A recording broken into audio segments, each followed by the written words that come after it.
ನಾನು ಹೀಗೇನೆ ಹಠಮಾರಿ. ಬಿದ್ದು ಎದ್ದು ಗಾಯ ನೋವು ತಿನ್ನುತ್ತಾ ತಿನ್ನುತ್ತಾ ಇಲ್ಲಿಯವರೆಗೆ ತಲುಪಿದ್ದೇನೆ. ಆಮೇಲೆ ಒಂದಿನ ಒಂದು ಕ್ಯಾಚ್ ಹಿಡಿದೆ.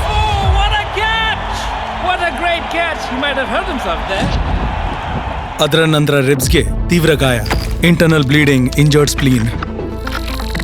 ಆ ದಿನ ಅನ್ನಿಸ್ತು ನನ್ನ ಕತೆ ಮುಗಿಯಿತು. ಆದರೆ ನನಗಿಂತಲೂ ಹೆಚ್ಚು ಹಠಮಾರಿ ಬೇರೆಯವರಿದ್ರು, ನನ್ನ ಡಾಕ್ಟರ್ಸ್. ಎಲ್ಲರೂ ಆರಾಮ ಮಾಡು ಅಂತಿದ್ರು, ಅವರು ಮಾತ್ರ ನನ್ನನ್ನು ಓಡಿಸಲು ಶುರು ಮಾಡಿದ್ರು. ಅವರು ಚಿಕಿತ್ಸೆ ಮಾತ್ರ ನೀಡಿದ್ದಲ್ಲ, ನಾನು ಯಾರು ಅಂತ ನೆನಪಿಸಿದ್ರು.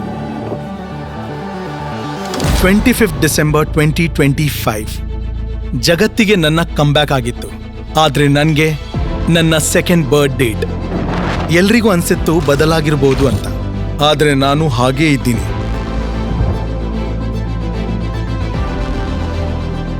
ಡಾಕ್ಟರ್ಸ್ ನನ್ನ ಜೊತೆ ಇರುವವರೆಗೆ ನಾನು ಹೀಗೇ ಇರ್ತೀನಿ.